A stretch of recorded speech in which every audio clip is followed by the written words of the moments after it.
Islamic تعلیمات میں قبر کے عذاب کے بارے میں کئی تفصیلات اور واقعات حدیثیں موجود ہیں۔ ایک تفصیل واقعہ برا ابن عازب رضی اللہ عنہ کی حدیث میں ملتا ہے، جو رسول اللہ صلی اللہ علیہ وآلہ وسلم نے اپنے صحابیوں سے فرمایا۔ واقعہ قبر کے عذاب کے بارے میں اور مومن اور کافر کے انجام کے بارے میں تفصیل سے بتایا گیا ہے۔ آپ میرے اس ویڈیو کے ساتھ لازمی جڑیے رہیے گا۔ اگر میرے چینل پر نئے ہیں تو میری آپ سے گزارش ہے میرے چینل کو سبسکرائب کیجیے گا اور کمنٹ ضرور کیجیے گا کہ اللہ تعالیٰ کا دین سن کے آپ کو کیسا محسوس ہوتا ہے۔ میں امید کرتی ہوں کہ آپ کو ویڈیو ضرور پسند آئے گی اور آپ میرے چینل کو ضرور سبسکرائب کیجیے گا۔ اب میں آپ کے ساتھ واقعہ شروع کرتی ہوں۔ حضرت برا ابن عازب رضی اللہ عنہ فرماتے ہیں، ہم نبی کریم صلی اللہ علیہ وآلہ وسلم کے ساتھ ایک انصاری کے جنازے میں شریک تھے۔ جب ہم قبر کے پاس پہنچے تو قبر ابھی تیار نہیں تھی، مگر رسول اللہ صلی اللہ علیہ وآلہ وسلم وہاں بیٹھ گئے اور ہم بھی خاموشی سے بیٹھ گئے۔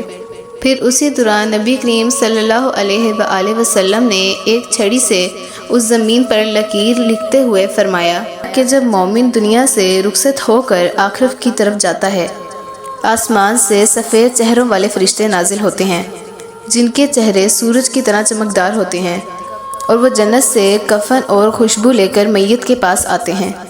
پھر وہ مومن کی روح کو آسمان سے نکالتے ہیں، پھر وہ مومن کی روح کو آسانی سے نکالتے ہیں، اتنے آرام سے اس کی روح کو نکالتے ہیں کہ جیسے پانی مشک سے بہتا ہے۔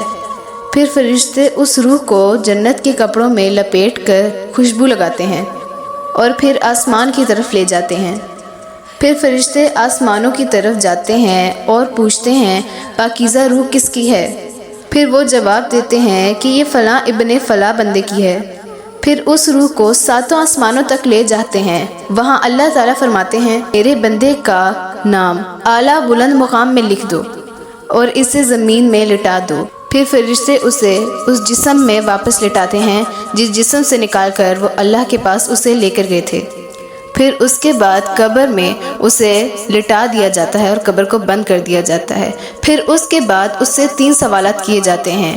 قبر میں اس کے پاس 2 فرشتے آتے ہیں، ان دونوں فرشتوں کا نام ہے منکر اور نکیر۔ وہ دونوں فرشتے منکر اور نکیر اس کے پاس آتے ہیں اور فرماتے ہیں، تیرا رب کون ہے؟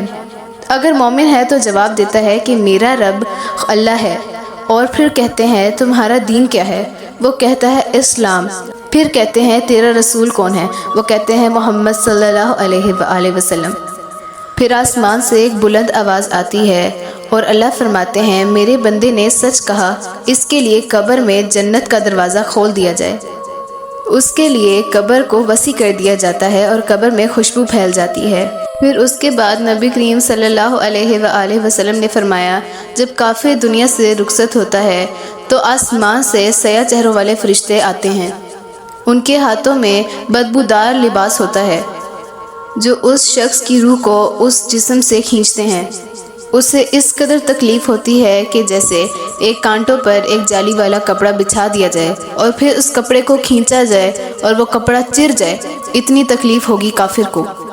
پھر اس کے بعد فرشتے اس روح کو آسمان کی طرف لے کر جاتے ہیں، لیکن آسمان کا دروازہ اس کے لیے بند کر دیا جاتا ہے۔ فرشتے کہتے ہیں کہ یہ ناپاک روح آخر کس کی ہے؟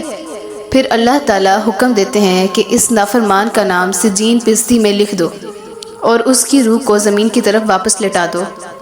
پھر قبر میں اس کافر کی روح سے وہی 3 سوال کیے جاتے ہیں جو مومن سے کیے جاتے ہیں، مگر کافر اس سوالات کا جواب نہیں دے پاتا۔ پھر آسمان سے ایک اعلان ہوتا ہے کہ یہ شخص جھوٹا ہے، اس کے لیے جہنم کا دروازہ کھول دیا جائے۔ قبر تنگ ہو جاتی ہے اور گرمی اس شخص کی روح تک پہنچتی ہے کہ وہ انسان بے حد تکلیف میں ہوتا ہے۔ پھر اس کے بعد ایک فرشتہ اس پر عذاب کے لیے منتخب کر دیا جاتا ہے جو اسے عذاب دیتا ہے، مگر انسان اور جنات کے علاوہ اس کی آواز تمام مخلوق سنتی ہے۔ امید کرتی ہوں کہ ہمارے پیارے نبی صلی اللہ علیہ وآلہ وسلم کے یہ واقعہ آپ کو بہت پسند آئے ہوں گے۔ امید کرتی ہوں کہ آپ کو یہ واقعہ بہت پسند آیا ہوگا۔ اگر آپ کو آیا تو میرے چینل کو ضرور سبسکرائب کیجیے گا، کیونکہ میں اس یوٹیوب پر نئی ہوں، مجھے سپورٹ کیجیے، کیونکہ مجھے آپ لوگوں کی سپورٹ کی واقعی میں ہی بہت زیادہ ضرورت ہے۔ اگر آپ لوگ سپورٹ نہیں کریں گے تو مجھے کون کرے گا؟ آپ لوگوں کی محبت شفقت کی بہت ضرورت ہے. سبسکرائب کرنا، کمنٹ کرنا اور لائک بھی کرنا. اس سے آپ لوگوں کا محبت مجھے ملے گی. میرا دل بہت خوش ہوگا، یقین کیجئے بہت دل خوش ہوگا. اور اس سے بڑی میرے لیے کوئی بات نہیں. مجھے بھی سپورٹ کرنے جیسے آپ باقی لوگوں کو سپورٹ کرتے ہیں. باقی دعاؤں میں یاد رکھیے گا. خدا حافظ. اور کمنٹ بھی ضرور کیجیے گا کہ میں اس کے بعد آپ کی پسند کا کوئی واقعہ لے کے آؤں گی، میں اسی کے مطابق بناؤں گی. دعا میں یاد رکھیے گا. خدا حافظ.